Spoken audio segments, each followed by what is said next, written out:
Gonna go live. What's up, people? It's your girl, Climax. Yes, you know what the hell it is. It's your girl, Miss Climax.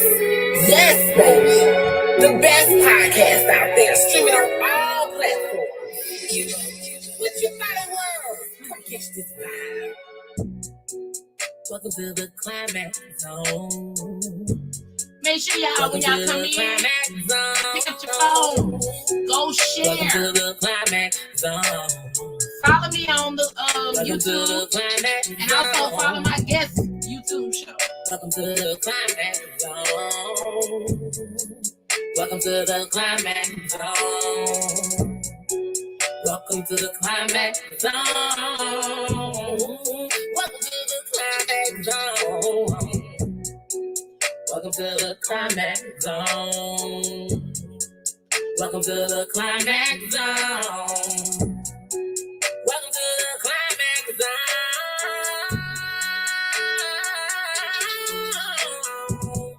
Come check this podcast out. It's unfiltered, it's unscripted.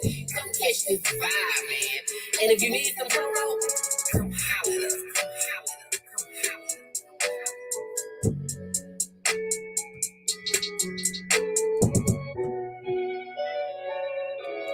I ain't playing around with y'all tonight. I am here. Let me tell y'all something. From the fact of the matter that it is 71 degrees in California right now, and the fact that I know y'all saw me put up that post about the gas. We got gas starting at $5.76, $6, $5.90, $6.30, $6.20, and $5.90.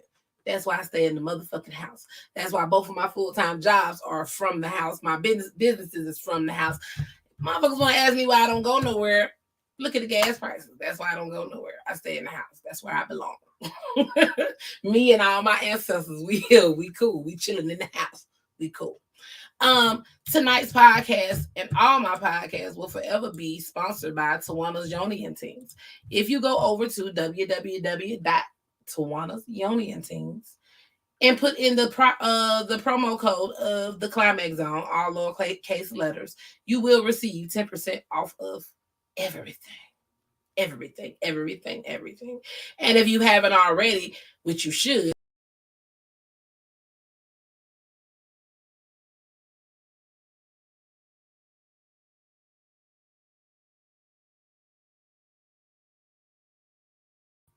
my bad, y'all. I hit the wrong button. If y'all haven't already, please go over and visit www.climaxdesigns.net. I have probably over 53 products, and I just put a whole bunch of things on sale for the summer. Catch it while you can, because y'all know me. Today's price is not tomorrow's price. So go and catch it while you can. Without further ado. Matter of fact, let me see. I'm going to wait till he come up here, because I was going to play his music before he came up here. But I'm going to wait till he come up here, and then we're going to do that debut of that good old song. You said I got a whisper. Cherry, you so silly. Okay, in honor of Cherry Berry, go to www.climaxdesigns.net and go check out what I got. Look, I'm going to do this in honor of him. Coming to the stage right now. We got my homeboy. I know him as DJ 7. Y'all know him as 7Richy, Memphis Biggie. Here he go. It's 7 in this motherfucking house. Yes. Hey. We finally did it. We finally got here. Finally touchdown. God damn it. We are here. We are here. The 7Richy is here. Yes. Yes, Welcome to the Climax Zone. It is an honor for one to have you as someone I know. Yeah. We'll get there. Two, as my damn near birthday twin, because I'm February the 20th. And I'm 21st, the Pisces running it. The Pisces running it. Wavy, baby. Man, yeah. It's rare I get another Pisces on the podcast. Hey, man, you know. Y'all know it's real. It's going to be real nice tonight. Y'all finna see some new stuff. Shout out to my only two Taurus friends, Cherry and Tawana. I ain't trying to be funny, but y'all finna see this Pisces shit tonight. I'm just you gonna give it to them. So I want you to introduce the people, introduce yourself to the people, tell them where you from, and we'll kick it off like that. All right, what's up, everybody? I'm 7Richy, Memphis Biggie. I used to be known as DJ 7 the Great. That's where everybody knew me as in Memphis, Tennessee. Born and raised, legendary. I gotta put legendary on there now because I gotta give myself flowers. Legendary strip club DJ. Whoop whoop. Yeah, everybody knew 7. And that's I had the town popping. Shout out to the rest of the legendary DJs too. It's a few of them, you know what I mean. But everybody knew 7 the Great, and I was in my zone, climax zone. I was in my zone. You know what I'm saying? So born and raised Memphis, Tennessee. I'm a rapper. Of course, I'm a DJ, retired DJ now. I don't really DJ that much, but an author. I got a book out. My artist. I do free-handed ink art, really of like mountains and cliffs and landscape and shit. I love to do that. A business owner, I got a headline that I'm working on and everything. I got a lot of shit going. I got the talk show. I got the talk show, 7Richy Show. Up and running on YouTube. It's called the 7Richy Show. Subscribe, comment, spam the comment section, share, tell your people, because we be popping over that side too. And me and my homegirl Climax, we gonna collaborate on my show, and I'm gonna collaborate on her show. It's gonna be a lot of Pisces collaborationism going on. You hear me? Yeah.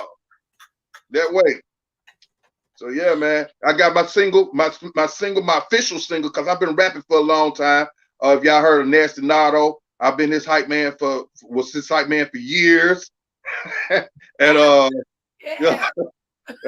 my guy Track Man, I've been in the business for a long time. But now I got my official single out on all streaming platforms called AYE. And so, look, we're gonna talk more to all that as we go on. But we definitely gonna play it for the people tonight. Yeah, it's hot. It's hot. It's people is already like, this is gonna be one of the hottest shits you're gonna hear this year. It's gonna be a lot of hot songs out there, but mine is definitely, when you play it, you're gonna be like, oh yeah, that shit hot. You know what I'm saying? Turn me up. You know what I'm saying? Yeah. Well, one thing I can say, having you here can verify my truth, because I think a lot of people don't believe when I tell them. I really don't think they believe that Climax comes from the strip club.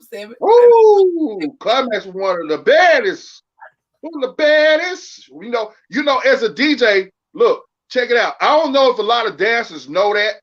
I don't know how the strip club DJs do now. You know what I mean? Because our era was different from whatever going on now. Ebony Lace. Yeah, the Ebony Lace era, the Pure Passion era, all that King of Club era, man. Flamingo, that's where I got my star club, Flamingo, Club Flamingo, before they turned it into Platinum Rose. We was there. We were legendary. So, but as a DJ, I don't know if a lot of dancers knew this, is that most DJs had categories. I know. I ain't got no videos. We ain't have videos popping like that.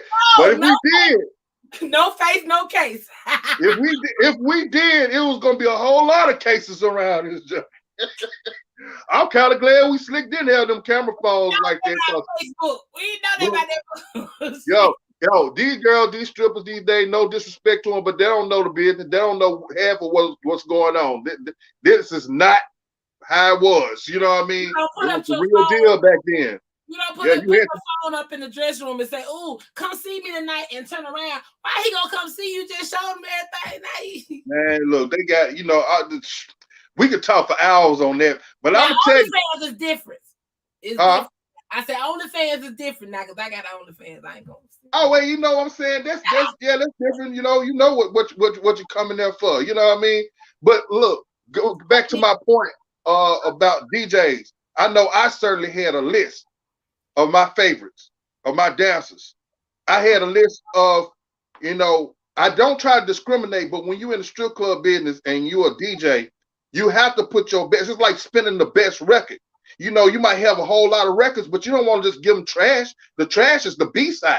You feel what I'm saying? So you're gonna put your stunners up first. You're gonna put your, you know, everybody else bench warmers. You're gonna use the bench warmers when you have to use them. I try to avoid the bench warmers as much as I could. I want to be fair and shit, but at the same time, when the pressure on to keep the club popping, you gotta go back to your star players.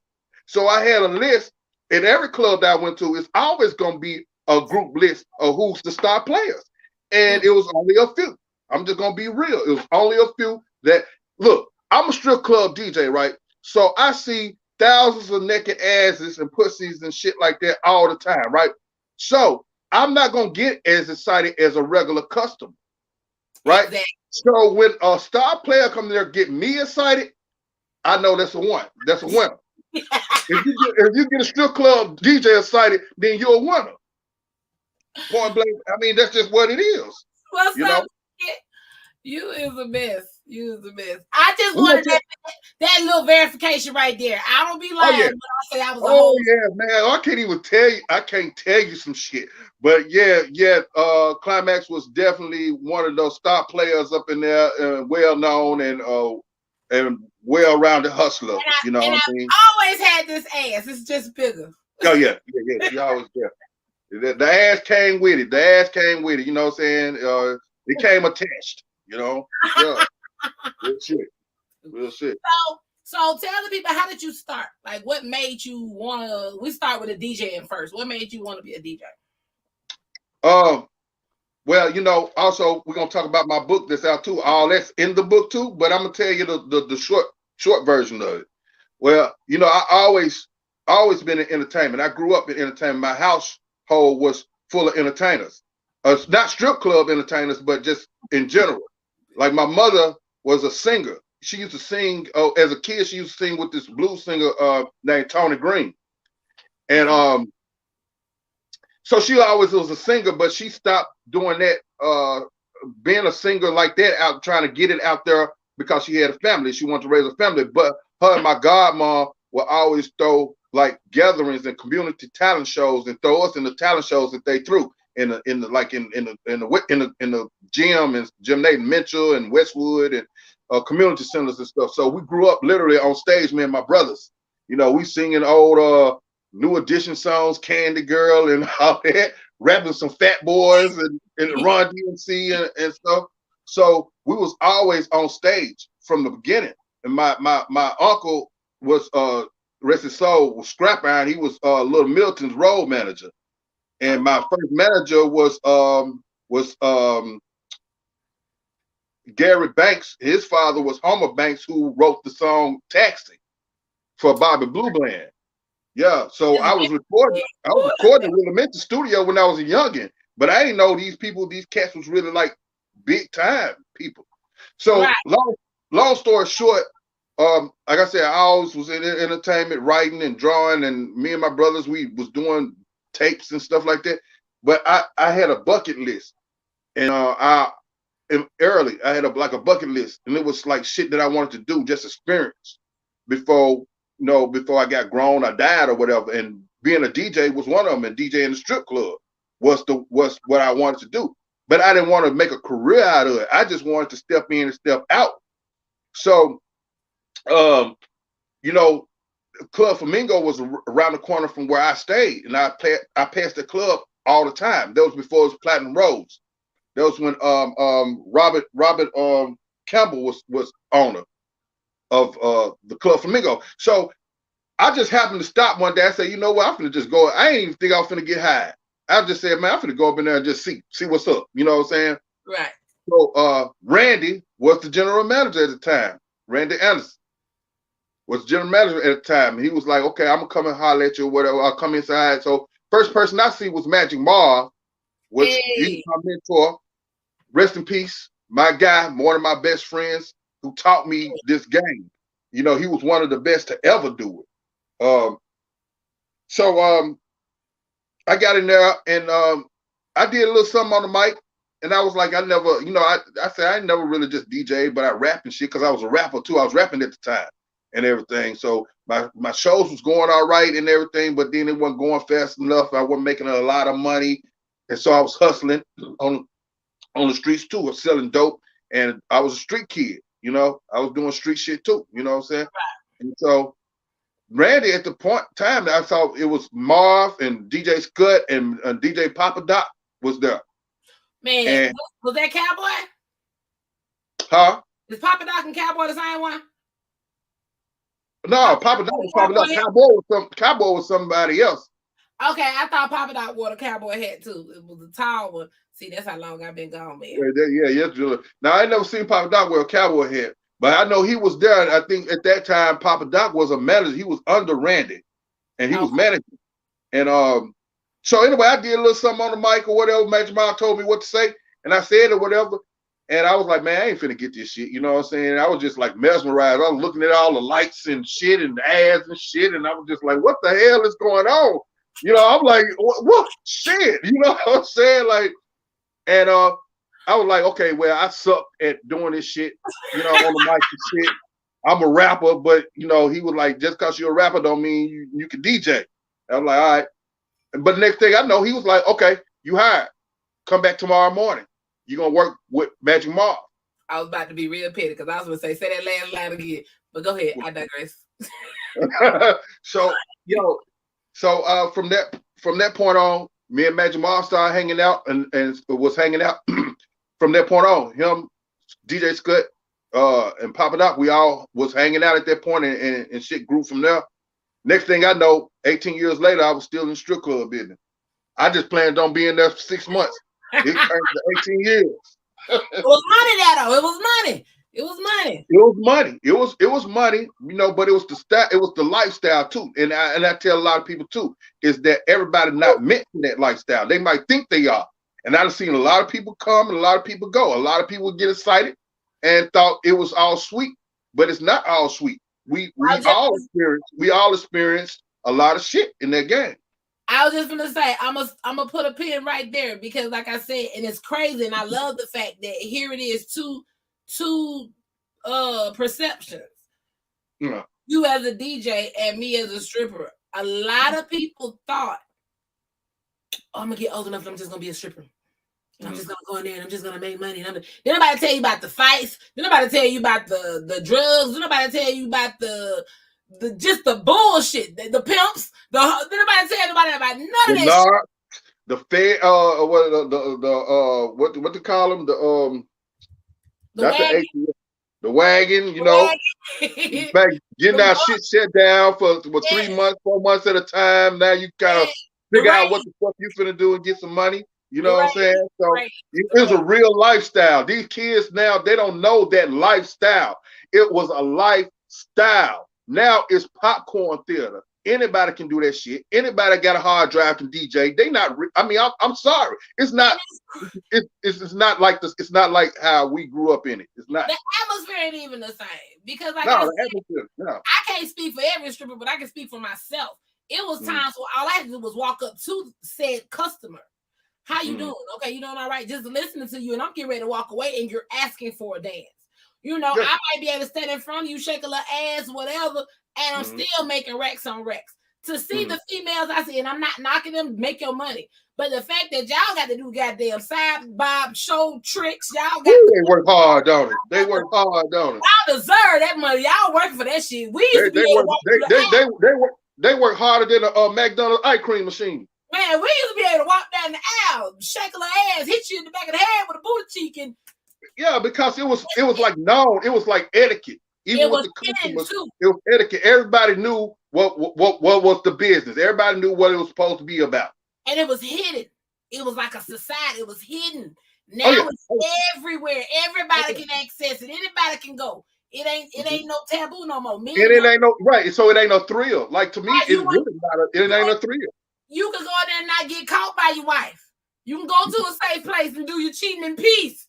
Now, probably wife probably up in that joint too. Now, somebody they scared now because everybody got a phone. You gonna be out. Everybody got a phone. Yeah, it just turned to something else that I never thought it would. Expected it was gonna turn, but I saw it turning though. When it was gonna turn, I saw the beginning of the turn.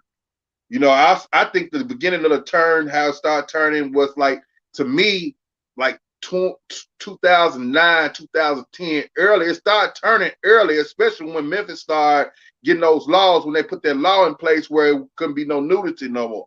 You know, you couldn't even be topless. And that's when it started, because they was really trying to shut us down for good, the city, at one point.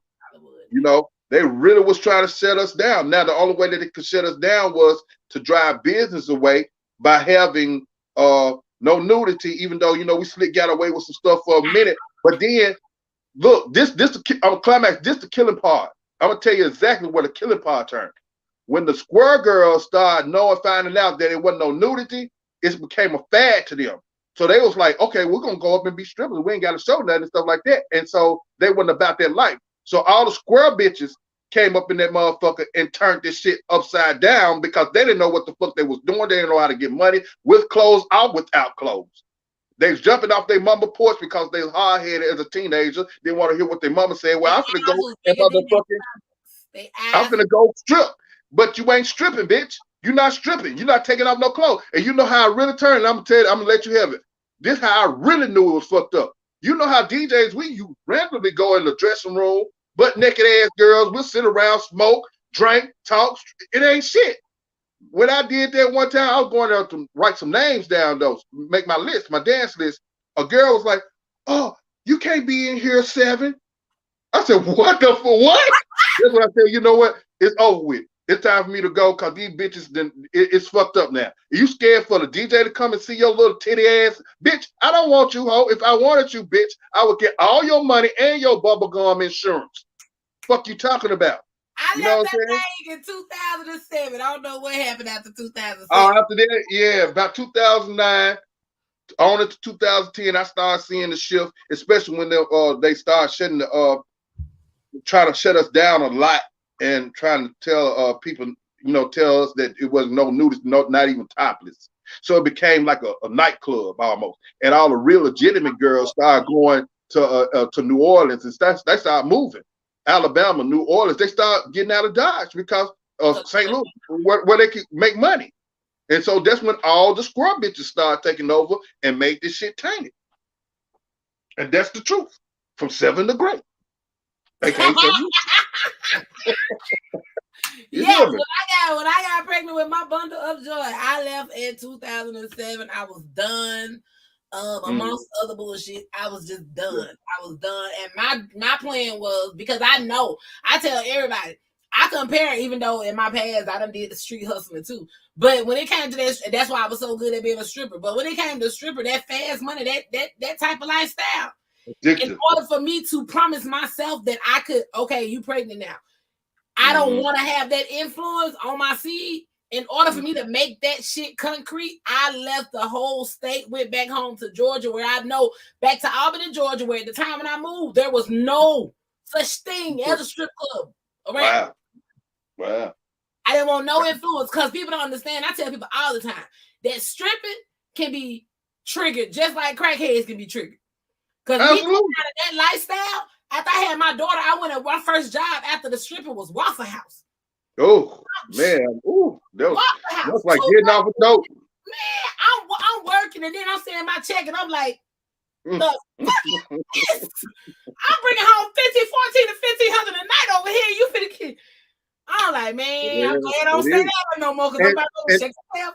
Right. You're like, go home, because that's what I said. That's what I was saying. Climax was that it was a lifestyle in our day. And it was like that. Anything that's a lifestyle, whether it's dope, whether you a sex addict, whether you a food addict or whatever, anything that's a lifestyle, it becomes a habit. Even for DJs, it becomes a habit. Even for security guards, whoever, it becomes a habit, because you could even put up with a little less money just to be around that lifestyle. Lifestyle, man. So let me shout out.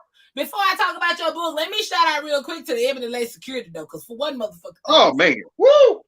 Y'all made me worse than I had to be. Let me be in the VIP, and you take the security. Play with me if you want to. Security, they be itching. Them niggas was ready to fight, break noses. You remember that? That was the name, the Wolf Pack. The Wolf Pack. They was ready to beat ass. Yeah. I went to work every night secure, knowing that when nothing, nigga, you act wrong, out secure. Ready. They up there. They up there. The DJs too, because I was in a bunch of scraps. I come down off the booth. Them motherfuckers breaking noses. Like I walked past, I forgot his name. It was big. It was Big Boy. It ain't Bowleg. It was the other one original Big Boy that was there. He passed, didn't he? I don't a while know. back. Yeah, I know what you're talking about though. But he was the first. I want Reggie. Yeah, you talking about Reggie with the eyes? Yes. Yeah, Reggie. No, Reggie didn't pass. Not that I know of, but yeah, I don't know. I remember Reggie. Yeah, I remember Reggie. He was going or coming out the dressing room, and he was trying to move me out the way. I was going when I went in the dressing room, I looked at my shoulder, he had a whole bloody handprint. Like he was in the midst of busting something. I'm like, the fuck? They don't play about them. They didn't play about us. None of y'all play about us for real. It was real, like, and you had to have those types around because of the type of people that was coming there. You know, I was telling some of youngins, I said we had everybody coming to like Ebony and Lacy King Club. You know, you had the gangbangers, you had the pimps, you had the drug dealers, you had everybody, you had enemies, ops of whoever, you know what I mean? I might have a few ops to show up. It wasn't just men. I remember a female coming up in there, Lord bless the dead, but came up in there and everybody jumped on her. I'm like, damn. I seen that a few times. I saw that a few times. You know, y'all was about y'all being the two now. Don't get y'all fucked up around that time, man. Yeah, y'all was kicking ass. I used to be a troublemaker. I'm not gonna lie. I used to get called to the office too much because every time a hoe got to fight, I used to go to the floor and get money. And then later on, here come Dave calling me, and that time I said, nah, climax, you know what? So I'm like, I don't know what you're talking about. I thought somebody was tipping me. I don't know. I just came to get the money. I ain't got time. I just came to get the money, sir. Hey, everybody was trying. Everybody did what they had to do to get their loot or whatever. But it was definitely, like I said, it was a lifestyle. It was all type of element. You know what I mean? Like it was fun. It was good times. It was dangerous. It was bad times. It was very dangerous. It was a very dangerous time to be a strip club people, but we held down because we was just as dangerous. Yeah. So, you know what I'm saying? A lot of people left because of, man, you know, shit happening, you know, news. Burnt down at one point. Huh? I heard the lace burnt down at one point. Yeah, it did. The front part. I'm not gonna say all this on live, but you know, we know what happened and everything. I can't even say all that, but yeah. And look, my bad, y'all. Look, I went down. Yeah. And I'm gonna tell you like this, we kept something rolling though. Did you hear about how we were keeping it rolling? Chairs and the bar stools. I heard. Yeah. Chairs and bar stools. I heard, yeah. Yeah, and I had mine down on the track too. We turned that junk to a track. I had mine on. I'm just gonna say it. We turned that junk to a track. Hey man, I'm just telling you. Let me be the one to say it. Fuck it. You know what I'm saying? I had mine. You know who mine was at the time. I had yard lawn chairs sitting on the side. Don't eat. Let your next choice be your best choice, goddamn. Hey man, you know what I'm saying? Hey, we was getting it though. You know what I mean? We was still gonna get it. Wasn't nothing finna stop it. But that's what I'm saying. That's why I'm saying like these kids these days, man, they don't know nothing about none of that shit. But see, what I was telling you about the track, I got that in part 2 of my book. I got a part 2 coming out. Yes. Huh? So let's tell the people what inspired you to write your book, because you know I'm an author myself, so I love first-time authors. Well, see, I always have been a writer. Like I said, I was in an entertainment family, so I was writing poetry. I was writing little scripts and little short stories and stuff like that. And you know, I was like, man, you know, my life got so exciting, you know, and everything around me was so something to talk about. That I know most people didn't live like this. Most people didn't go through this. I mean, everybody got their story to tell, but it's just, I felt like my shit, it was just a little bit more exciting. You know what I'm saying? My shit had, and when you read the book, you're going to be like, damn, because it's not just about the strip club business. It's about my life in general, but most of it is strip club shit and stories and stuff like that. So I just know it was like, you know, a lot of people didn't live the way that I lived. Even when hustling, before I got into the strip club business, I was dealing with females on a certain level that I didn't even know I was dealing with them.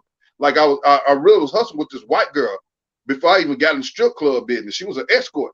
And I didn't know she was turning me into something that I ended up being, but I didn't know I was that. You know what I mean? Until I like, damn, she was grooming me or something for that, because I was just driving her around. I was driving her around to her little dates and stuff like that, and she was breaking bread. And I was just driving her and watching out for her. And then it just translated over into the strip club business. Live and uncut on the club. Yeah. So that's how I started. You know, I was already hustling with females, and when I got to the strip club business, a lot of females started gravitating toward me. You know what I mean? They liked me just because of my personality. I wasn't trying to be somebody else or trying to be nothing. I was just 7. So and then they was like, and then I met some real P's. You know what I'm saying? Because I wasn't a real P at the time. I was like, you know, like at least you got that, because you know you got a lot of coworkers that thought they was P's and they weren't really P's. Well, you have to learn the game. You know what I'm saying? You're not official until you're official. You know what I'm saying? But that's neither here nor there. You know what I mean? Everybody do their thing, how they do their thing. See, a lot of people still didn't even think that I was a P until they saw my bitches, because I didn't necessarily exude it that. Like, I wasn't wearing big minks and shit. That's not me. You know what I'm saying? I wasn't in, you know, going to the little gatherings and get-togethers and shit. I don't care about none of that shit. I was caring about what was paying me. You know what I'm saying? And I was asking when I got started, you know, because I was super square, and I had a little girlfriend. We were going through problems, and I was talking to some real P's, and I was saying, these girls in here telling me this, telling me what this mean, what that mean. And they was breaking it down. They were like, man, that bitch want to break bread with you. She want to, you know, you need to knock her. You know, you need to woo. They was telling me. And I said, you know what? As soon as I break up with this square bitch, that's exactly what I'm finna do. I'm finna give me a hoe. You know what I'm saying? The next hoe that come up to me, that's what I'm finna do. And that's what I did. And that just brought me back to mom. I remember leaving one night, and there was one that made a girl crawl from the door to I was there. I was there. That was daytime. That was day shift. I remember exactly what that was. I would say, yeah, and I was unless he did it 2 times, but I know exactly what you're talking about. I don't know, but here go my concrete to the car. On concrete to the car. Yeah. On our knees. Yeah. Yes. That was the day shift. And everybody know on my podcast, and I'm very transparent, so I'm gonna say this. After that happened, an onlooker looked at me and tried, and I laughed at their heads. You better keep on looking. You better just watch. You better be entertained, because you know. And so, and that's why I tell a lot of girls too. Like, you had different. Like, I'm like from like Legion of Gentlemen. You know what I'm saying? I'm more of a gentleman than Vanessa. You know what I'm saying? I ain't no gorilla pimp, and I don't believe in that shit. You know what I'm saying? For what? You know, that's just me. You know what I'm saying? Because I can talk my way. Hey, look, I got an attitude that you hey, if I say you gonna get fired, you gonna lose your mind. I ain't gotta lay a hand on you. You hear me? Because I know how to treat what I needed to treat and do how I needed to do for them to be like, hey, hooked like a drug. You know what I'm saying? Without me, then everything shut down. You feel me? Survive Memphis, you can survive anyway, y'all. Hey, of course, off top. But so how I got to write the book was, I had 10 years earlier, I was like, man, I need to write a book, and I kept on putting it off. Other things was coming up, so I just kept putting it off. But I started writing a little bit on it, and then like when I really started writing on it was 2019. I think it's 2019. Yeah, because it didn't take me long to write, because I've been headed in my head. Mm-hmm. And also on top of that, I was like, man, I ain't want to go through trying to get it published and shit, and try to find this and find that out. But then when I found out about Lulu.com, and you put me up on game, KDP, you did that, and I was looking around. Then I found Lulu.com, but you won't put me up on game about how to get it published, self-published. So I started looking around, and then Lulu fitted me, so I went with Lulu. Got my brother had bought me a laptop, because I never really owned a laptop. We were talking about that. Yeah, I remember we were talking about that. Mike, he brought me in, and when as soon as he got me that laptop, I had already written on paper. I typed it up, edited, did everything myself. Got my homeboy Trackman to do the graphic for the cover. It was easy peasy, just like that. Boom. And I put it out. And it's thin. Let me show y'all the book. It's thin, but it's so packed. It's packed with so much fucking information that people gonna be like, yo, that's crazy. You know what I'm saying? Yes. And I have to read it because I know I'm real transparent. One reason I haven't read it yet, I think I'm still gonna purchase it just to hold it. But my book too is now entering the strip world phase. I don't want to read yours before I write. They be subliminal. Yeah. You want to get? Yeah, that's how I do my rap. I don't listen to rap when I'm working on something. Yeah, project. I don't want to read yours and then influence, even though I'm not trying to influence, but then it move over to what I write. I want to tell my own version of the strip. Yeah, absolutely. Just like I said, everybody got a story to tell, man. You know, and people, you know, people are tripped because nobody around me ever wrote a book. You know what I'm saying? I know you wrote a book. I know Rex wrote a book. It was about 3 other people that I knew wrote books, but nobody in my immediate, you know, just around me wrote books. But as soon as I wrote a book, and I'm not saying that, hey, if I do something to inspire you, do what you do. But this on some other shit. You know, people be want to do shit just because you did it, not because they want to do it. They want to one up. It's a one. They want to one up you all the fucking time. And I'm like, man, you ain't gonna get past a fucking line. Because if writing is not your passion and you not really got something to say and passionate about, you not finna write a whole book. You know what I'm saying? You're not finna do it. So needless to say, ain't nobody yet wrote a book and they were like, I'm gonna write a book. I'm gonna write a book. Man, shut the fuck up. Man, go buy my book. You know what I'm saying? It's also different because it's been 8 years since my first book has been out. And I have a lot of people, they want book 2. It's a 3-book series and they want book two. And what I tell people also, there's also a difference from just making up a book and just writing it. Mm-hmm. Anybody can probably do that. But when you're telling your life story, there's levels to it. Because for me, it took me a year to write the first one because there were certain things that I'm still healing from that I had to go back and read, you know what I'm saying, remember. And then I'm like, okay, oh no, I want to get too deep down now. Let me shut this down for a minute and go do some positive shit. So you have to be very careful, or you can get yourself trapped back in a state of depression or trapped back into a mental health situation. You gotta tread lightly when you're telling your life story. Now, if you're making up a book, you can write this shit. Fact. And then even if you're making up a book, I tell a lot of people this too. They say, I want to write a book because you wrote a book. I'm like, look, it ain't even about you writing a book. Just because you write a book, you got to know how to write a book. Yeah. It's like rapping. Like you can't just, a lot of just rappers out here now, but I mean, you got to know how to write a rap. You got to know how to, so the people can gravitate toward that. You know what I'm saying? Like my book, like I was already a writer. That's the point. I didn't just up and write a book. I already was a writer. I already knew how to structure shit when I was a kid. I was writing since I was a kid. And people just think that I just up and did, Seven just wrote a book. No, I've been a writer. I just never published anything. So you have to know how to write the book. You have to put it together and keep it interesting. It's like making a movie or making a rap. You know, if you don't keep a person's interest, then it's going to be a flop.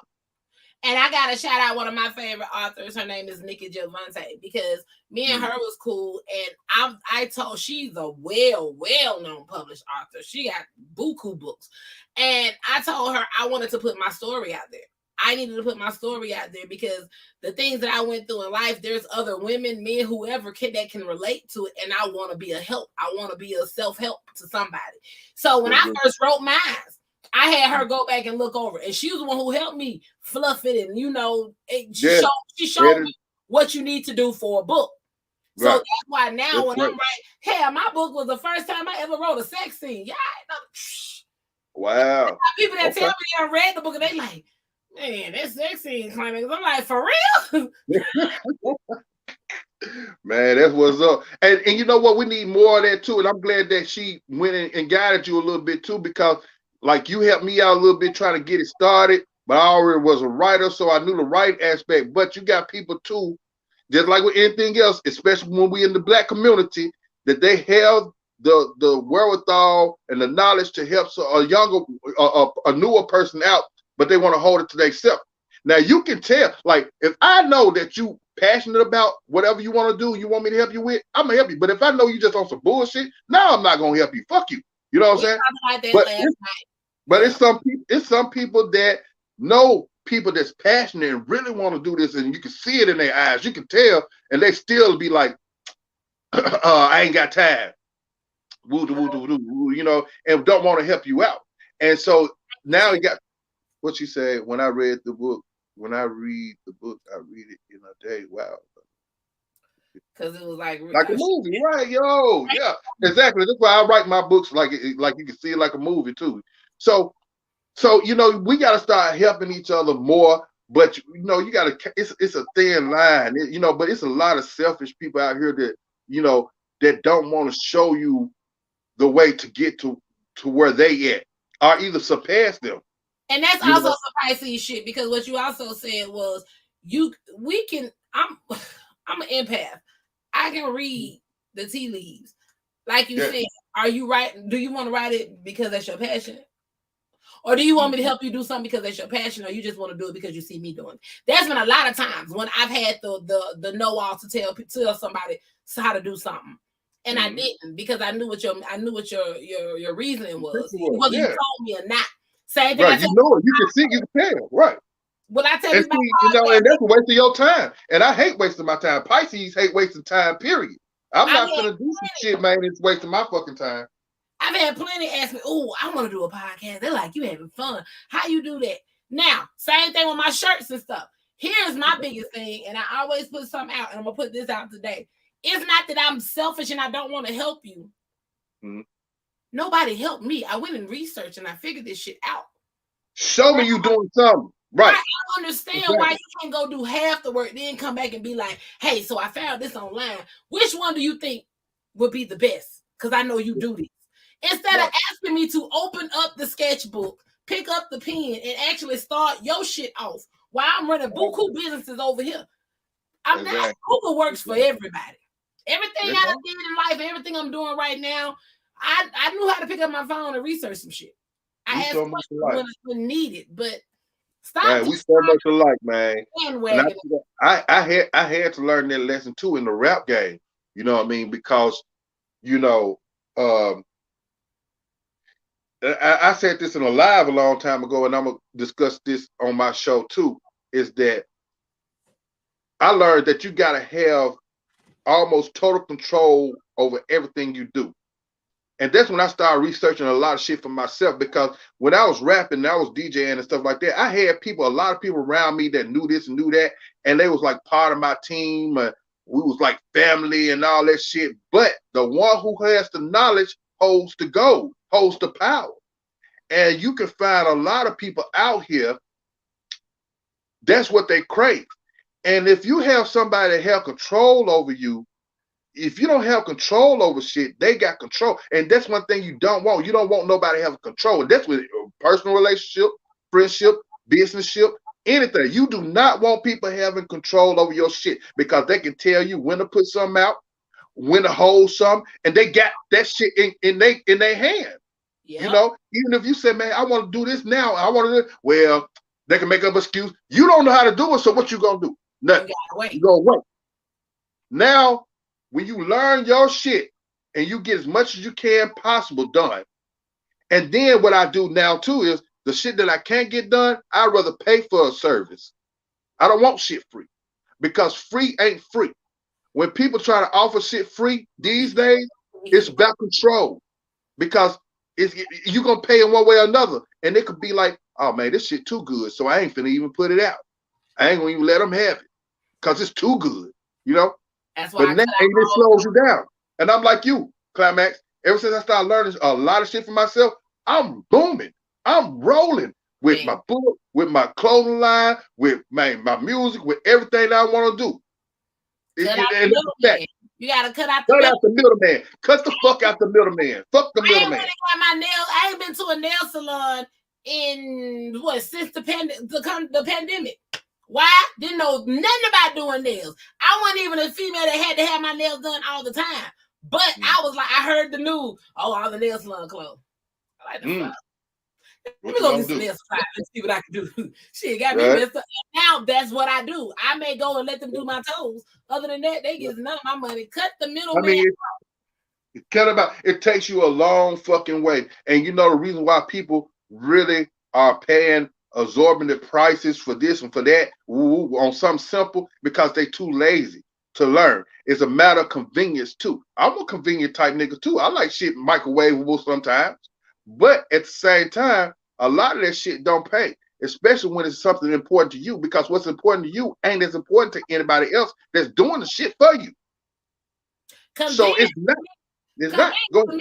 Is hiring movers to come pack all my shit and move it. That's convenient to me. Everything else, you did what was best for you. Me doing what's best for me is isolating myself at my house. Yes. I'm 99% by myself because I don't really trust none of these niggas, none of these bitches, none of that shit. Because it's been proven, especially when my mama passed. That's when I saw all the snakes come out the woodwork. I was like, man, these folks finna drive me crazy. I already ain't got nothing to lose. We're gonna be on the news. You know what I'm saying? They just don't know that. Stop fucking. As a Pisces, we're okay with being by ourselves. Like we don't. Oh man, that's the best shit ever, man. I love it. Only thing I need is a chick or two. You know what I'm saying? Look, I'm saying, what? It wouldn't be simple. I'll settle for one, but that's all I need. But I don't need no niggas around me and shit. I mean, shout out to my homeboys, but they know how I feel. I'm at an age too that I'm not playing video games and shooting dice and all that shit. What the fuck I need to see a nigga for? I don't need to see a nigga for shit. You know what I'm saying? Unless we're gonna do a show. That's it. Game with y'all. I game in my off time. I gotta have something to do. I know. I ain't saying there's nothing wrong with playing games, but you know how women always. I see online a lot of women complain that they niggas always over their other niggas' house playing a video game or shooting dice or playing cards. Like, yo, nigga, you got something soft at home. Why would you rather be with hard legs than with your girl at the house? You feel me? That's when a nigga like me can come on. Okay, come on, baby. I could be that. I could be that dude. I'm just being honest. You know what I'm saying? I could be honest because I don't understand that concept either. I would never want to be with a hard leg nigga over something soft and warm and can cook and shit. Yeah, baby, we can cuddle. Yeah, we can look at movies. What you want to watch? You know what I'm saying? Shit. Y'all see me smiling on this podcast and y'all understand. I am actually in the presence of a male Pisces. This shit is rare. This is my brother, man. When I tell y'all, man, people think he's man. I'm talking about this is the actual opposite, except for the fact that I don't need two niggas to make no bread, y'all. Yeah, you know. That one. So I'll sell for one. But I mean, I could deal with two, but I'll settle for one. But loyalty, trust, booty rubs, and forehead kisses. You Gucci. You Gucci. Well, I said two because when one, you know, kind of like down and out or whatever, then it could go the other one. You know what I'm saying? But I'm just saying it ain't gotta be like that. But I'm definitely for sure. Look, I'm gonna tell you that I'm for sure with the polygamy. You know, if I can have a polygamous, and I had one before. I had a harem before. You know, when I was a P, I had two stables before. When I was kind of square but just macking, I had a harem before. I had 3 girls in my harem, and we used to go out and we used to go to dinner. We used to watch movies. We used to fuck. We used to do everything together, man. And it was love until it just fell apart. But anything can fall apart. There's a lot of divorce, two couple households, so it's no different. You know what I mean? I love polygamy. I mean, I gotta have it. I ain't sharing. I be a fuck. That's you know, I mean, you gotta have that. It gotta be a lifestyle. You know what I'm saying? It's a lifestyle, and everybody ain't with that lifestyle, and it's true.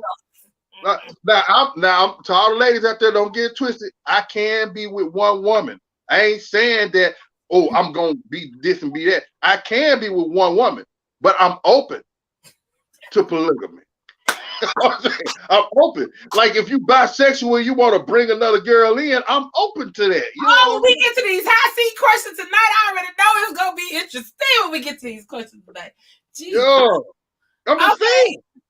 Tell us about your clothing line.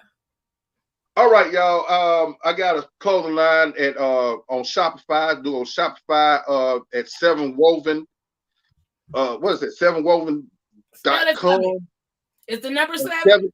No, it's just spelled out SEVEN. Woven. It's all one word though. SEVENWOVEN. And I'm trying to think now, what was it? It was I know the link is on my Facebook and on my Facebook page, but I know it's from Shopify, and I know you have to type it in some type of way. I'll go to your Facebook page and get it, and I'll put it in the chat. Okay, thank you, appreciate it, because I can't remember. I'm getting older now. There's a lot of shit I don't remember. I got it right here. Yeah. So I specialize in hats and everything, and I got some great sayings for trucker hats, distress hats. I got female hats in different pastel colors that says she's genius. I'm gonna do some shirts called She's Genius too. I'm gonna get with you on that too, Climax, to do some on that. And then I got a headline for girls called Tough Girl. But y'all can see everything. If you go to that site, you can see everything on there. I got my artwork on there. I got mugs, coffee mugs that says She's Genius, good colors, everything. In the chat, y'all. The link is in the chat. Yeah, thank you. Yeah, that's the link. Just go and just check me out. And I got some specials coming up, and I got things that I'm finna do with a couple of those brands, like my Tough Girl brand. I'm finna do something real big with that, but I don't want to say it right now. But we look on the lookout for a Tough Girl brand. Okay. Yeah. And y'all heard it here. He said he may be using Climax Designs for manufacturing. Absolutely. Y'all know my shit lasts 7+. I'm gonna have yours on. I'm Climax.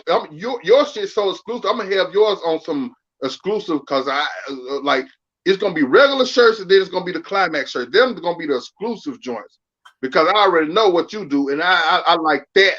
But you know what I mean. But them just gonna be crack, fade, peel. Yeah, them just gotta be the exclusive joints. Yeah, exactly. We got it. Yeah. So you got your clothing line. Okay, so let me do my little sponsor moment and play my little commercial, and then I'm gonna come back and play this song. That's what I'm do. Let me get. Hey. Oh yeah.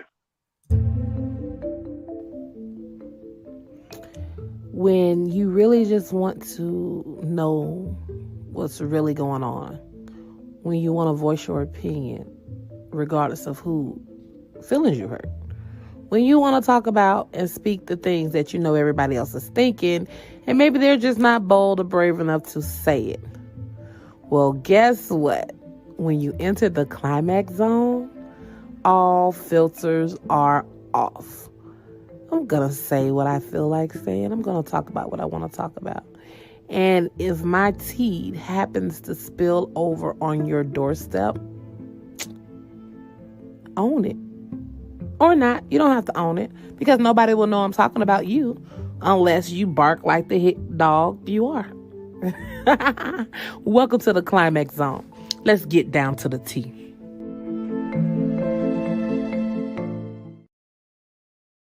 All right. And now, go ahead and introduce this song before I hit play. All right, everybody, it's your boy 7Richy. This is my very first official single called A, and I know it's gonna make you bounce. Kato on the track here. Hey, you just be assuming that you safe. The niggas with no hope be on the way. Plenty straps and less of cocaine on the plate. When they hit you, they ain't making no mistakes. Shaking, baking motherfuckers like the 80s. I seen them out there coming back in the Mercedes. Memphis Biggie with the shit, I love the ladies. What's another pack? They faces with my babies. Fuck that old shit, we been on that. It ain't no snitching shit, we dead on that. Still be rock solid, I stand on that. I got some real hitters, they handle that. To be a sucker and a real nigga, you gotta pick a side, that's for real nigga. No back and forth, no back and forth. I represent the South and back and North. Hey, rock solid, sucker, free, they garbage, champagne, bottom, gangster, nigga, bull, Prado, hey, hey, hey, hey,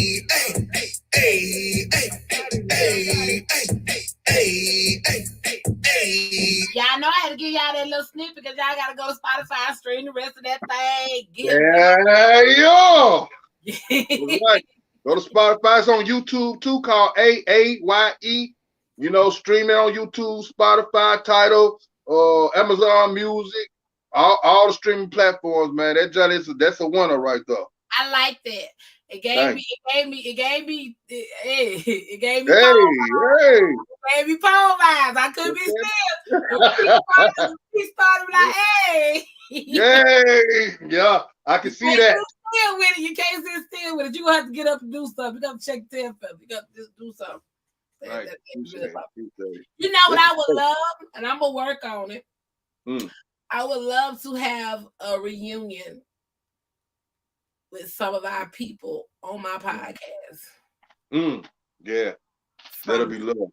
From the DJs to the securities to the strippers to the house moms to every bartenders, all of it. You know, come on here, and I can have, like I said, I can have 10 people on here at the same time at the most. Yeah, that'll be love. That'll definitely be what's up.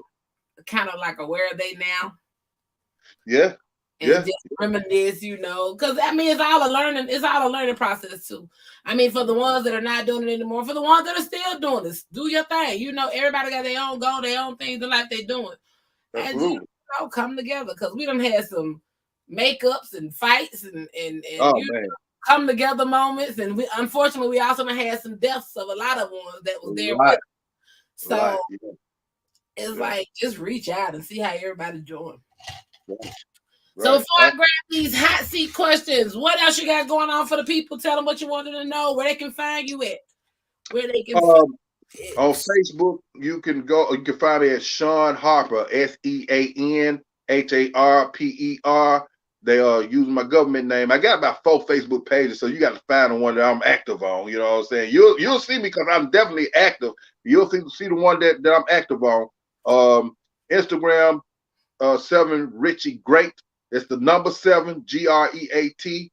No, number 7 Richy RICHY GREAT. 7Richy Great on Instagram. I got a Twitter, but I don't fuck with it that much, and I need to fuck with it because my people be telling me I need to fuck with it, but I get bored real quick, and I just don't. I just don't. I can't sit there and just read shit like that, and it's not entertaining to me. So I'm, when I get it, y'all get it too. So it's up there. So I forgot the name of it. I forgot what I use. DJ 7. This how long it's been. You know what I mean? It's just amazing to see a male version of me, to see that this is how I be. Like this is.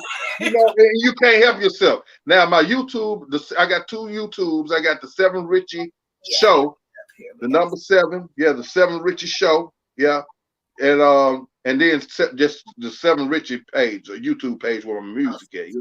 There you go, Climax. Yeah, the link is she got the link in there, the name in there, and I'm down and around, man. I'm really anticipating shooting a video for this song and traveling and doing some promotion campaign with it, like in Atlanta, parts of Florida. I got people in Florida and Atlanta and probably Nashville stuff, and just making this thing blow up. Because I mean, rapping is cool, but that's not the only thing that I do. So I'm not really super dependent on it, but I like it because I love it and I know I can do it well. But anything else, like my artwork and headline and stuff and books and stuff like that, being an author, that's my thing, and an actor and all that stuff, that's my thing, So that's what's I got going on. Just stay tuned with me. That's what's up. I'm over here pulling these 6 cards as I shuffle. Oh Lord. Because it's time for that segment of the hot seat. Oh shit. That sounds like something. I should have had me a drink or two, but I can't drink right now. But it's cool. I can handle it. You feel it. I can handle it. You shuffling just a little too long there. I try to shuffle before I pull each one. Okay. That way it is not on me. I'm literally shuffling and y'all see the shuffle. Man. You got out of these 6 cards, these are also my topic starters sometime when I be on here by myself.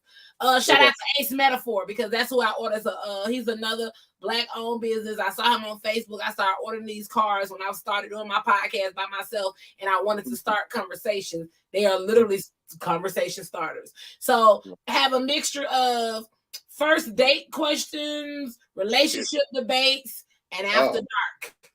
So it's a mixture. I picked 6, and I can tell you now there's first date, relationship debates, and nighttime talk. So all right, let's go. I'm ready.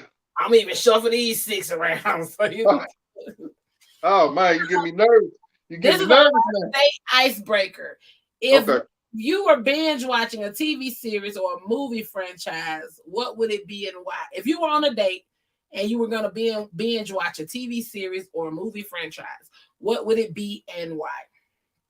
Wow. A TV that wasn't even hard.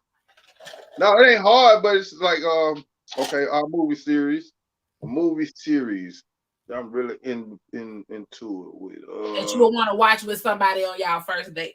On my first date, man, is it old school or lady or one of these new generation joints? It's gonna be whoever you are. They different. They made different. You know what I'm saying? It will be whoever you chose to be on a date with. You know what your type is. So okay. Well, yo, shit. I'm just okay. I'm gonna say Men in Black. Okay. Because I'm on Will Smith's side. Yeah, Men in Black. But I like Men in Black anyway, though. It's a good movie. Okay. You know, you want me to say why? Yep. Because it's a good movie. No, I like the sci-fi part of it. It's written great. You know, I like the effects of it. It kind of take me back from like better times. You know what I mean? I like all the Men in Blacks. I do. I like all of them. Yeah, all of them cool. It take you back a little bit and get you away from the world. To me, it take me in a better time when better times was here. You know what I mean? But I'm a conspiracy theorist. That's why I love the shit. Oh yeah, and you know a lot. Yeah, we're gonna have to rap about that type of shit too. Yeah. People take now as entertainment really be the truth right in their face. It be the truth. They already have it waiting. But they know they gonna laugh at it. Just like we speaking now face to face. They had that shit on Star Trek. The little device phone. It was like a flip phone. Yeah. But they laugh in our face with a lot of things because they know a lot of people. Like the old saying is, if you want to fool our community, put it in a book or put it in some book. Ain't nobody gonna think too hard. It's a lot of us that do, and we're called conspiracy theorists. And then there's a lot of us that just, I don't want to be bothered. I'm just gonna go ahead and go for whatever they say. Yeah. Okay. Question number 2? What is your bedroom name and alter ego? What the card says. That's what the card says. What the fuck? Yeah, I know this shit is this shit is alter ego. What is your bedroom name? And everybody know mine is Climax. It's Climax or Climax. That's just it. What can I be? 7? The Great? Because my name is Sean. No. Or could I be Sean, my regular person? So in the bedroom, what you want her to call you?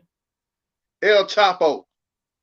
Your bedroom name and your alter ego. El Chapo, yeah. Cause we getting it in, man. Any means necessary. I'm going through tunnels. I'm driving the tunnel. You heard me? Yeah. El Chapo. Hers is Cherry. Oh, that makes sense. Cherry. That makes a lot of sense. But I'm El Chapo. I'm going with El Chapo. Okay, so this was on the essential first date icebreakers. Were you in love with your ex? If so, are you still in love? Which one? You Pisces, look, stop making it look bad. Stop making this shit difficult. I was in love with all my exes. Oh. I was. You know, when I'm with somebody, I fall in love with them. Not if she my hoe, if she my girl. You know what I mean? Like if she my significant other. I don't want to be with somebody and not in love. That don't make sense to me. You know what I mean? If I wanted to be with somebody just to be with somebody, I'd be like, hey, let's just be friends with benefits and let's just fuck and shit. You know what I mean? Like purpose of relationship to me is you have to be in love. You have to fall in love with your person. You know what I mean? Or what's it all for? The 2 part though, are you still in love? Because the first part, everybody gonna say yes, because everybody was in love with it. But are you still in love with your ex? No. Cherry, you out there in the comments, are you still in love with ex? Because I damn sure ain't in love with no ex. Oh my God. Now. Not now. I got love for a few of them, but I'm not in love. No, I would spit on them if they was on fly. You ain't got no love at all. You know, okay, I got what you saying. Now I got love for them. Like I'll speak to them and say, "Hey, what's up?" And you know, you okay? No, I'm not. I already know. Never mind. No. Never mind. Yeah. You want to put an X on your face? Damn. Okay. Shit.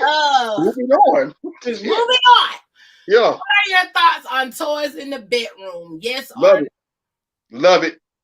Love it. And why? Because it brings me joy to watch. Okay, hold on. Cherry answered the last question. I felt like I was not because I was psyching myself out because I wanted someone.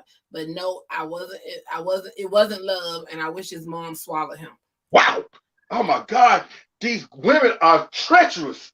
Oh Lord have mercy. That's my sis. Wow. Okay.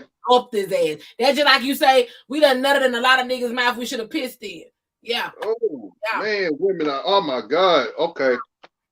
Next question. Yeah, let's go to the next question real quick. No, you said about the toys, right? Oh yeah, the toys. Why? You said because you I'm a voyeur. I love to watch. I love to watch a woman play with toys. I love it. You know what I mean? It's a man that maybe I can think about that with, because here's my thing.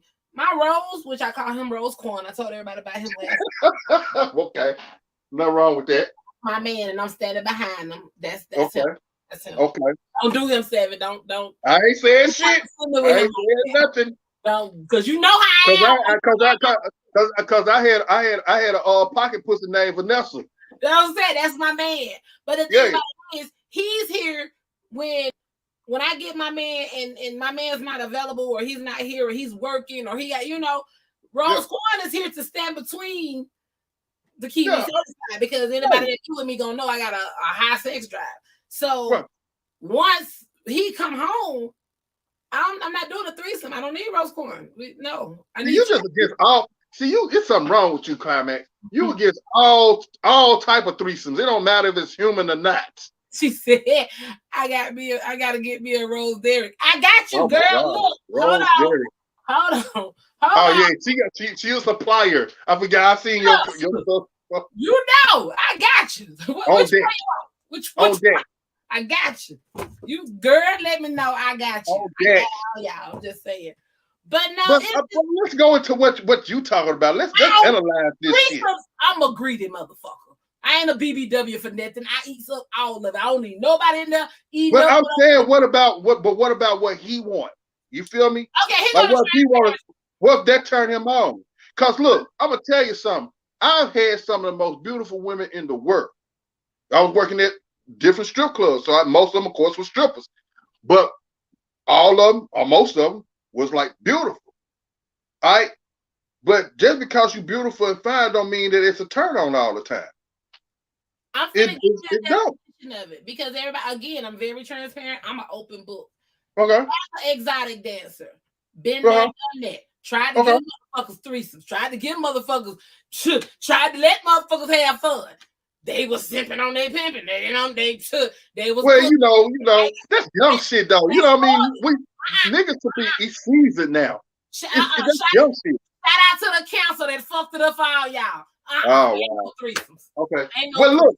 Okay. Let's not say about the threesome then. I'm talking about what if he want to see something? What if he want to see you play with yourself? Or play with the toy or whatever. I like to see shit like that. This turns me on. I'm not gonna say no, because there's Tanita Latoya. Then there's Climax. Okay. And there's Drunk Climax. There's Drunk Climax. Drunk Climax is. You can probably damn near get anything, huh? Sloppy. Drunk Climax gonna take your soul, give it back, then take a little bit and leave it, and how you confused. Damn. Let you know you hold that Rose Corn and y'all. You show me, but you. Wow. Okay. So Future Babe, it ain't a complete no on the toys in the room.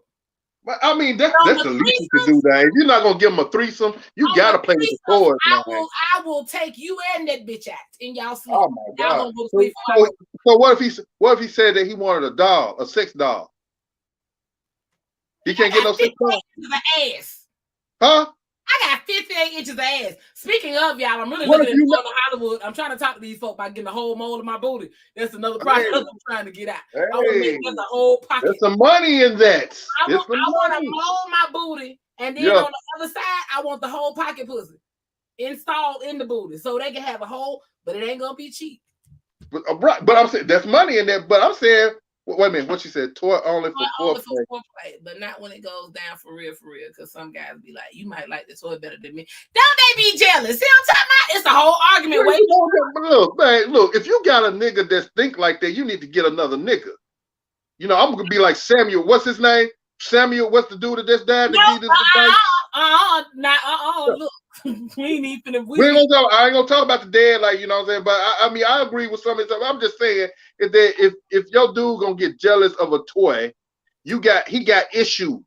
You got niggas out here right now talking about, if you use that rose, you ain't got no feelings. Well, they got issues. Stay away from them kind. You gonna tell me what feelings I got, and I use rose corn every night. If you can't keep up with rose corn, just say that.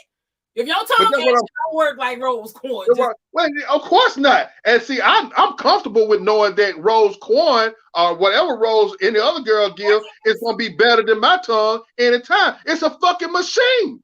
Of course, the fuck is gonna be better than me. As the Pisces in me, I'ma uplift y'all. Y'all can do anything you put your mind to. It just takes practice. So my nigga, stay down. You talking to another Pisces that know that it's reality, know where you coming from. It's still, we gonna stay down there. I love competition. That's like a little role play game. I'm cool with that role play game. You know what I mean? But this is what I'm asking you, Clement. Your man can't have a doll, a sex doll, but you can have a sex toy. Like when you gone, what he supposed to do? He gonna use his hand anyway if he ain't got a sex toy. I'm gonna drain the tank. I'm gonna drain the tank. He ain't gonna be able to do that. Well, hey, if you own your business like that, hey, you know what? I can't say nothing about it. But you got some women that's selfish, and I ain't gonna call no name. Problem. They should be draining the tank. If you drain that nigga and make it a limp noodle when he leave, he ain't got the energy. He don't want to do it, right? But see, you got the right idea. But it's a lot of women out here that don't have that type of idea. They just be like selfish for no reason. Like, this my dick, and I ain't got to give you none at the same time, and it's still my dick.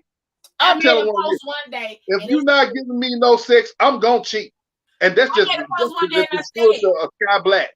When I'm in a relationship, my man ain't never gotta ask me if I'm in the mood. My nigga, I'm always in the mood. You're a Pisces. I'm a Pisces. I'm always in the mood. You know what I mean? Here's the thing: when that time of the month, I can't give you none physically, but my jaws ain't nothing wrong with it. That's what I'm talking about. That's what makes you. You feel me? And a lot of women don't think like that, and they should jump off a cliff if they don't think that way. For you to go get it from nobody else, I can do it. Exactly. Don't leave no room. Exactly. And I think a lot of women I can do it. Yeah, you can do it. Hey, but see, that's what a lot of women need to think about too. Is not leaving no room for anybody to come. What he need a toy, not no big fuck monster.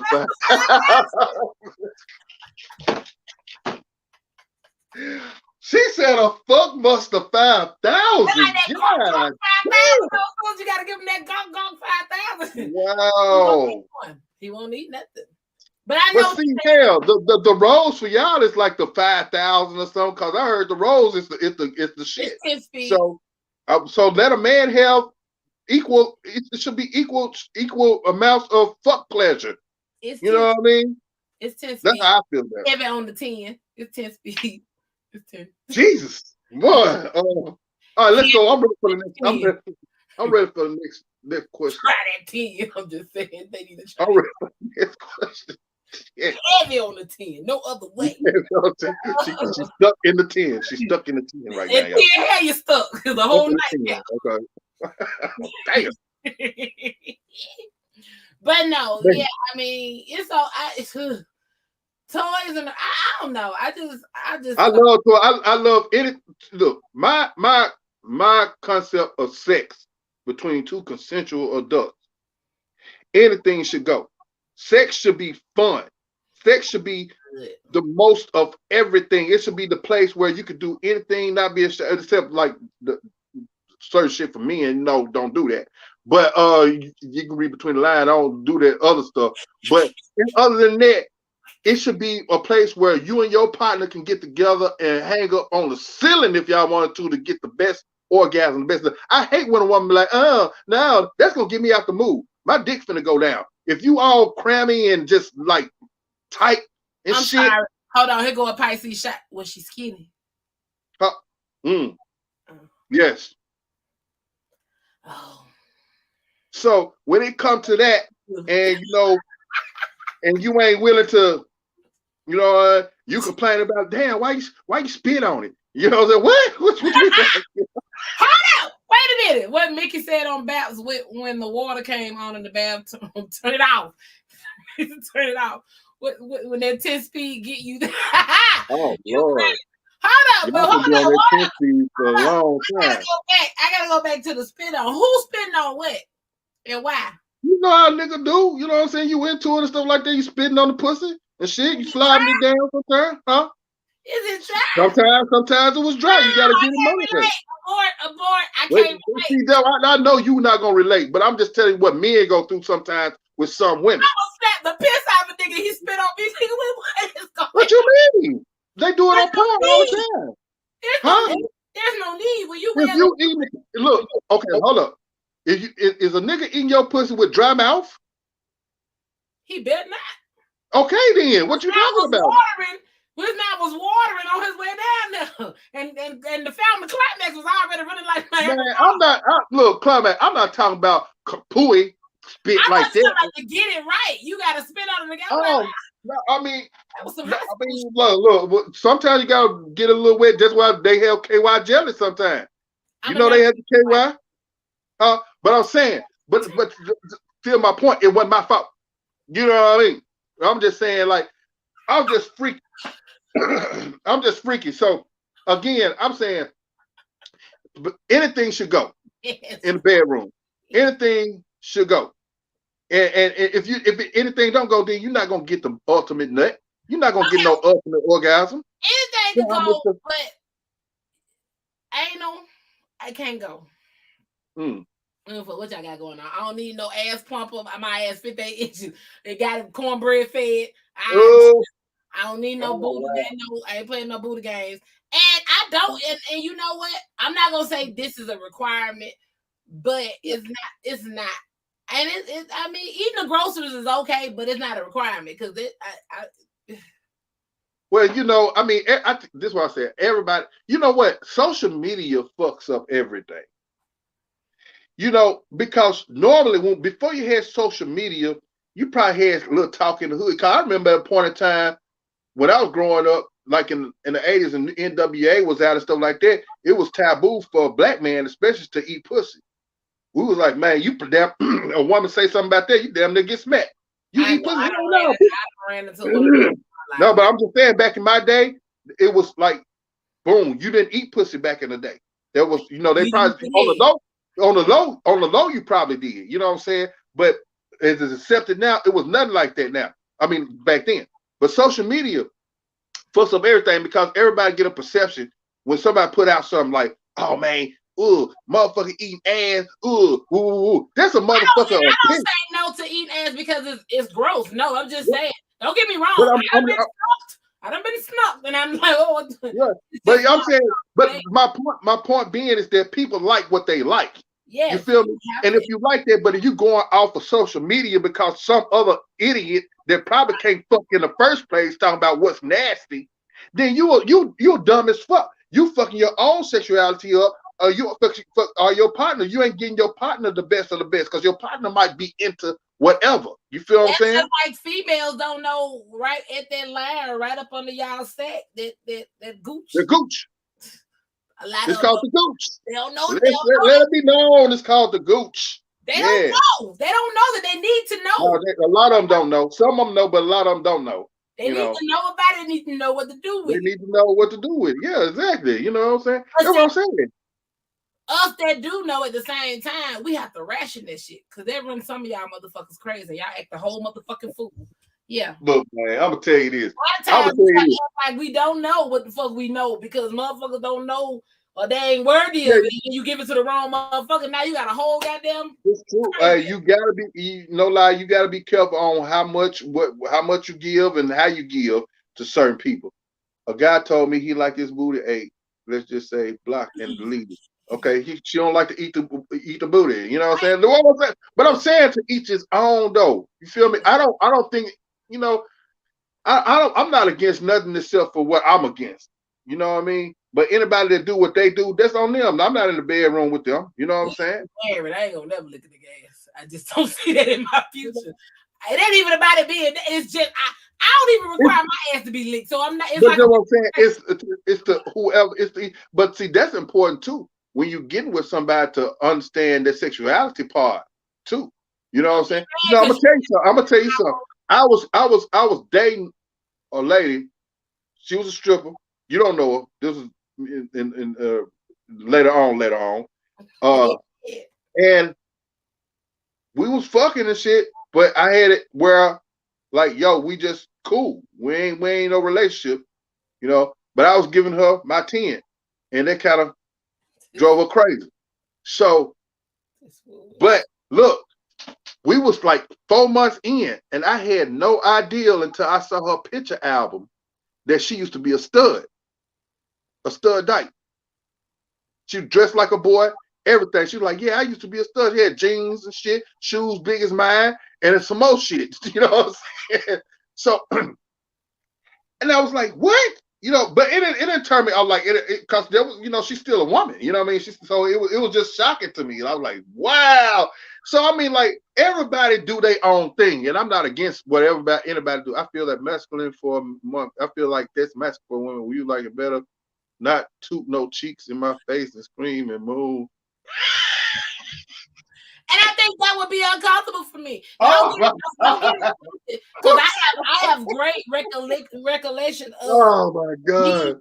Me being in a real serious relationship and me putting my all in the way I put my all in. Yeah, I done made booties clench. I done made toes curl. You know, that was my mate. And we done did it outside you definitely when it's raining and you just turned the car off. Like it's just when you with, like you said, when you with who you with, sometimes you just want to do shit. I used to have a dude. Right. I go in the goddamn. We'll go in the. We used to true story. Mm-hmm. After the club, we used to go in the goddamn random stores, and I'd be like, "Make me your aisle." And whatever aisle that was, when you met me, I opened the door and probably give me some head. Got kicked out of IHOP because I was on E at the time, and I was and the lady was taking too long. I done gave you some head in the goddamn counter. I hear somebody saying, "Can I take your order?" I look up, your shit done hit the table. Shit, get out. What? Oh, shit. I was ready to eat. Shit, I'm gonna eat. If wow. Eat. Climax. That's some good shit. That's some Pisces shit. That's some good shit. I like spontaneous shit. That shit be. That's what I'm saying. See, so that's what I'm saying is that everything is subjective as far as you and your mate. You know what I mean? I can't have a boring ass woman that want to have sex one way, have sex on a certain day. You know what I mean? Schedule shit. Count though, cause like right now, like if I was in a relationship right now, cause like I said, I done popped my knee at the gym. Like right now, there wasn't a moment that you just gonna have to hold that thing. Yo, I mean, that's understandable. Little shits come up here and there, and I'm getting older too. It's like I'm not picking nobody up. I ain't doing none of that shit. You know what I'm saying? But body wash soap in his butt, cause my lips ain't going in no gooch. The gooch is not the butt though. So the gooch is oh my God. Look, you're gonna have to tell Cherry some things. I'm gonna tell you offline. Cause you know, look. Yeah, tell her offline. Now she says a peppermint soap. It's close, but it ain't it's just no, it's not like that. But yeah, I mean, all right, I'm ready for the next question. Let's go. Next question. During sex, you think your significant other called you by the wrong name. Do you stop and ask? Do you immediately stop and ask or wait until afterwards? Explain. No, I'm petty. I'm finna call her about another name as soon as she call me about another name. She gonna call me whatever. I'm gonna call Vanessa. And we're gonna keep it moving or we're gonna fight. We're gonna keep it moving or we're gonna fight. Yeah, we Pisces. I'm petty as a motherfucker now. I ain't finna stop shit. I'm finna get my nut. I was saying I know our sex is good. No, I'm not gonna stop you immediately. And then when we finish, I'll probably ask you, was that who you were thinking about? Let me help you gather your things. That's fine. You know, you're gonna have to get that. You're gonna have to get the nut in there. But no, I mean, seriously, I don't think I'll probably be like, oh, okay, I'm gonna keep pumping, but I'm be like, okay, what's up, Angela?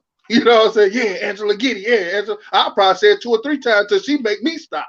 You know what I'm saying? Like, all right, nigga. Okay, now you're doing too much. Look. Now you're doing too much. Okay, you know, yeah, we'll help. But yeah, of course we're gonna have a conversation about that afterwards. You know what I'm saying? But I'm not gonna stop in the middle of shit. No.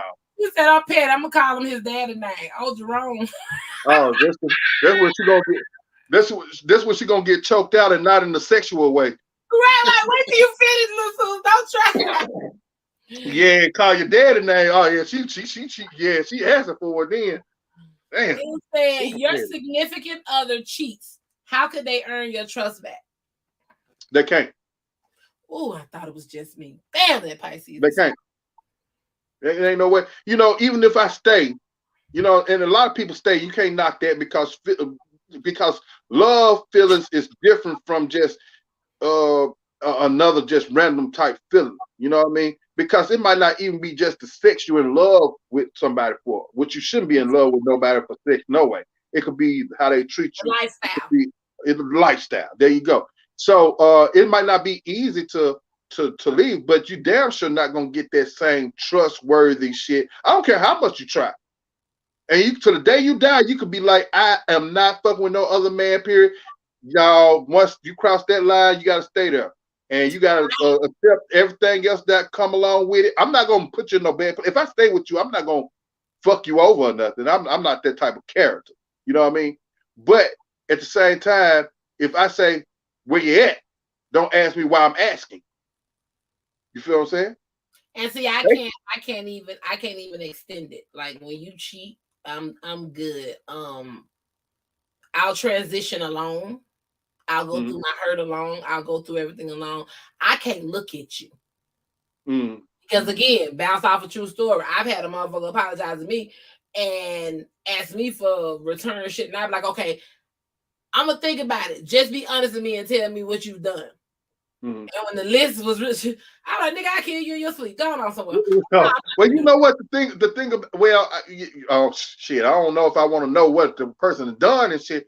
But see, the thing about it, to me, it depends on who that person is or who that person is to me. It wasn't even about what you've done. My question was, how many? Oh, multiple. Who all? Yeah. Tell me. No. They're just sipping all the way right there. No, you ain't gonna let nobody just keep fucking you over. That's what I said. The one time hell no. Have you done this before? And you were like, I'm just trying to be honest. Yeah. Okay. How many times and who? And the list was among the people that was around. If you don't get out my face, there was a lot of that going on. There was a lot of that going on, period. You got to go. You got to go because I'm finna catch case. Go ahead. Now we good. Oh yeah, that's just you just being foolish then if you stay. But like but if it's like one time and it depended, I judge shit off of this. I judge on like depending on who she is and what she done for me and you know what I mean? Like if she the type of chick that go to work or get money and shit like that and she take let's see what she's saying. I feel like if a man cheat a woman, take him back without trust. Or when a woman cheat a man, he want to nail you to the cross. Some men might do that. I'm not that man though. I'm not gonna do that. You know what I'm saying? I'm not gonna do that. But I'm definitely go back and forth cheating. You cheated, so I'm cheat. You know, I'm definitely gonna help, and then my feelings might die down after that. It ain't no telling. So if I happen to leave your ass a year from now, don't ask why either. So you really taking a chance on staying with me. You know what I'm saying? Because it could take me a while. But no, if my woman at the time and she cheated on me and she's doing stuff like she hustling, she taking care of bills or helping me take care of bills or whatever arrangement we got, she cooking my dinner, she doing like fuck sex shit, like she doing like king shit for me, I probably would be like, you know, I probably because that's separate to me. I don't know why, but for some reason, sex and being you know, I know it's important, and of course you don't want nobody to cheat on you, but you can't have nobody cheating on you and treating you like a dog at the same time. Like if my bitch cheating on me and she not cooking, and she not cleaning, and she not hustling, and she ain't bringing up, then that's different. But if I got a girl that got some dick from somebody else, because 9 times out of 10, and just to be honest, I ain't saying I'm out there looking for it, but I'm prone to probably like get some pussy. I'm prone to probably, I can't never say I'm out there looking for it, but who perfect? You know what I'm saying? I ain't put myself in that position. And I don't say I want to cheat on somebody, but I'm saying sometimes, what I'm saying is shit happens sometimes. It do. Straight up. And you can ask anybody that say, let's say, it's a lot of women and a lot of men that stay together and they done cheated before. You know what I'm saying? It's a lot of women that stay with men that beat their ass every Sunday, but they man give them a car, get them money, get them a big ass house, get them furs, get them all the shit, and they'll accept their ass whooping every Sunday to obtain what you want. So it depends on what. Or you don't want change. You don't want to Or change. you don't want to change. Maybe you just like you in that mode. And some people be like, man, I'll leave you $1 million behind. I don't know too many people that if they may cheat on them, that's a millionaire, they can say, I'm gonna leave that $1 million behind. Now you gonna go to your wing, and I'm gonna go over it. That's as far as it's gonna go. So it's perception, right? Honestly, though, that's how I feel with marriage, though. See, that's why it's a big separation for me. If we dating and you cheat, yeah, I can easily be like, fuck you. If I'm married, that's something I want to talk about. That's something I want. That's when the numbers matter, or the times matter, or what is going on, because I'm married. Because you know what, man, I'm just not the lifestyle that we lived, especially on my being a male in the business, right? And head hoes and head harems. I lived just a different lifestyle, period. So cheating for me ain't the same as it might be for other people. You know, one person told me a long time when I was youngin', said, man, you know what? Dick is dick and pussy is pussy. But if you got somebody that's treating you like a king, now I would be more upset for my girl treating another nigga like a king. Fuck sex. If you cooking this nigga meal, fuck your pussy. Why you frying this nigga chicken for? That's what I'm concerned about. Why you running him some bell water? Why you giving him a back rubs and shit like that? Even that little pat on the back, that's me. You feel me? I'll be more pissed at that than sex, because you can get pussy and dick from anywhere. Sex is just sex to me, to be honest. You know, and it's the difference between making love and having sex. So I can't even say, man, look, I never want pussy from another woman again in my life because I'm married. I'm going to try not to do it. But I can't be up here honest with my woman and say, your pussy is the only pussy I ever want for the rest of my life. That's a lie. It's a lie. I'm just honoring our vows as far as, okay, we together. I don't know one male especially. I'm gonna put it like this. I could want one woman for the rest of my life. The family life, all that shit, stuff like that. You know what I mean? But if to say that I won't see another, I'm not gonna see another one, but to say that that's not in my head, that I wouldn't mind having some different type of pussy, that's a lie. It's a lie. You know why I say that? And you know how it's true? We come from strip club. How many married people, men, is in the strip club? How many men watch porn? They can't physically get the porn lady, but they imagining they jacking off to the porn lady. So is you cheating in? Right. This is what I'm saying. I'm talking about human nature. So people get hurt when they don't understand human nature. People get hurt when they really absolutely think that, oh, this is the only pussy this nigga want. If you believe that, you're a fool.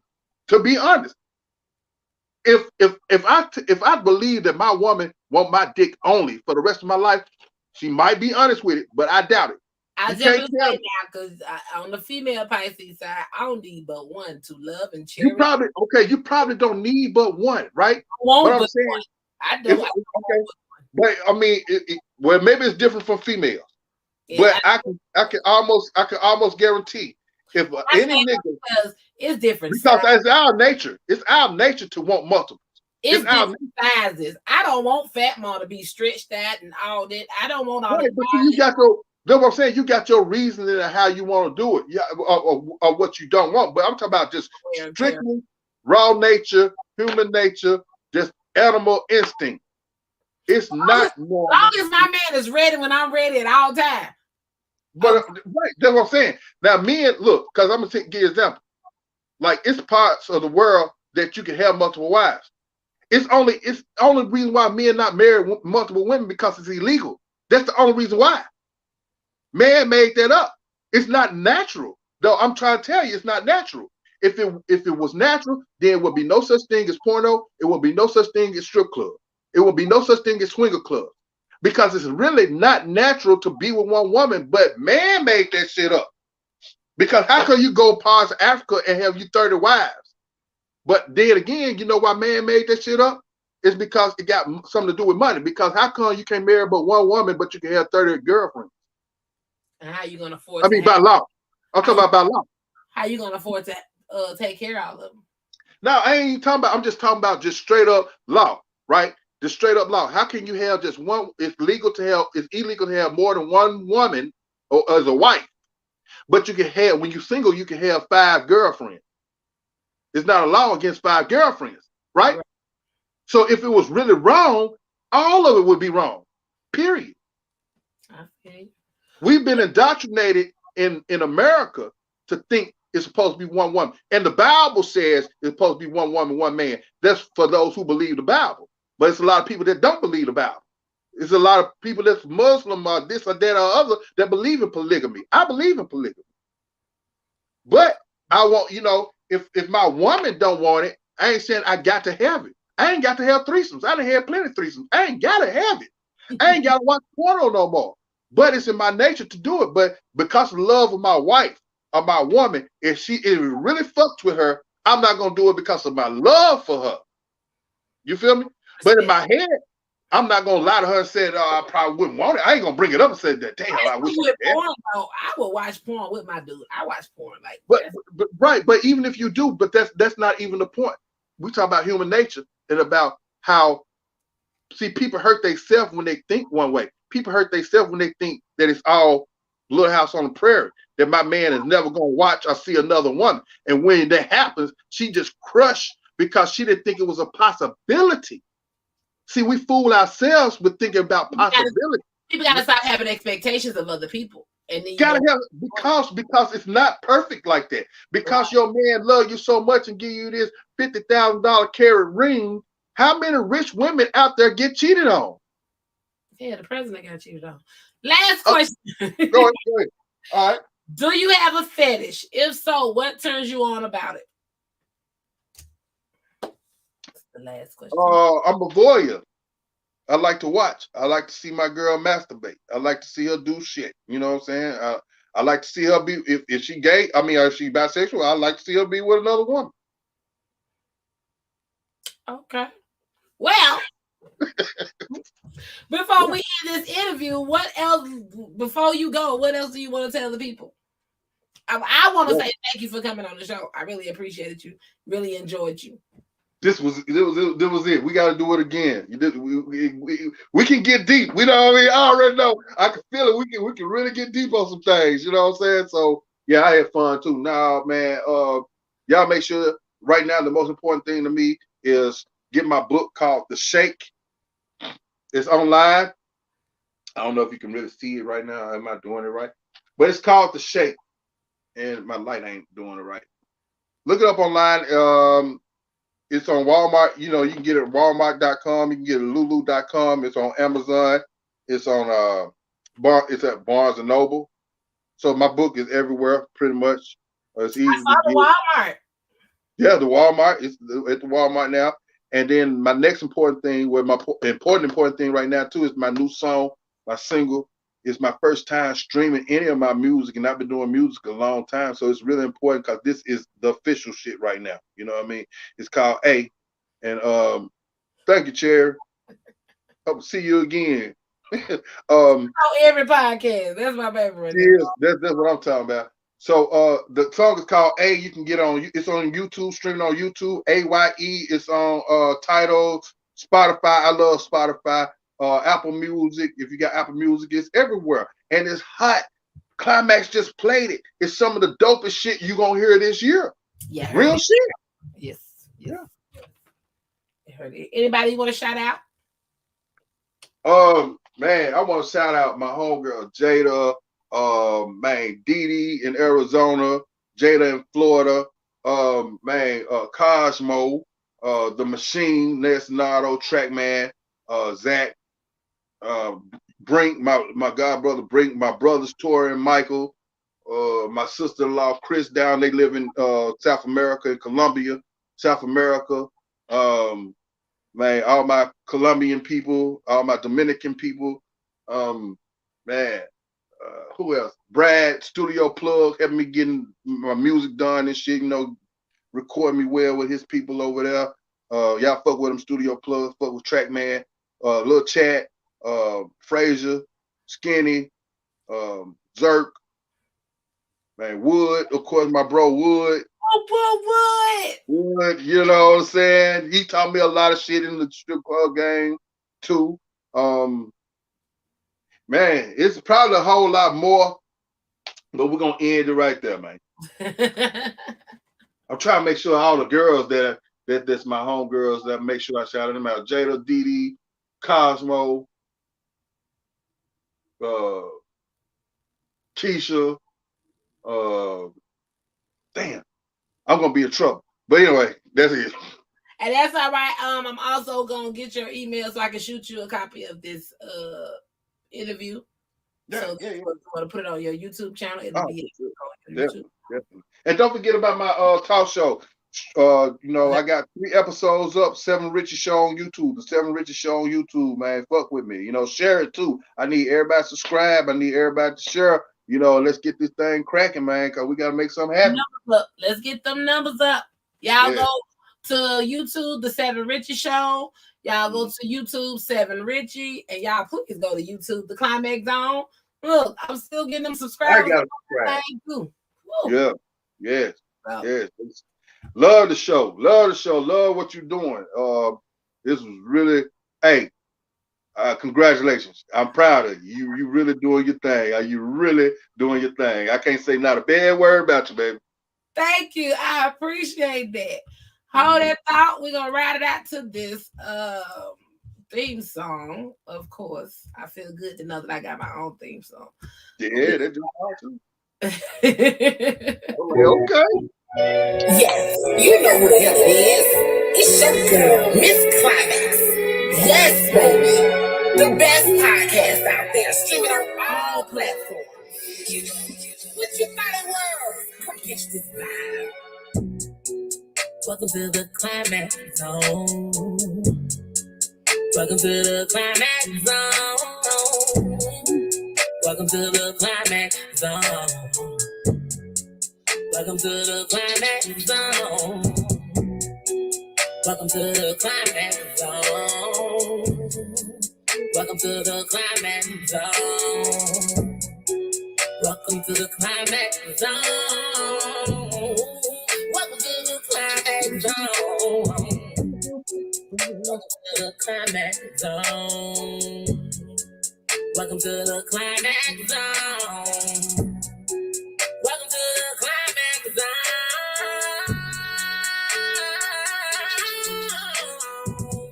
Come check the podcast out. It's unfiltered, it's unscripted. Come catch this vibe, man. And if you need some promo, come holler at us. And again, for all my new people, if you're looking to get promoted, all you gotta do is go to www.theclimaxzone.tv and you can book. $40 for 45 minutes, $80 for an hour. You can't beat it. 5.2K people listening. Numbers don't lie. Fuck with your girl. And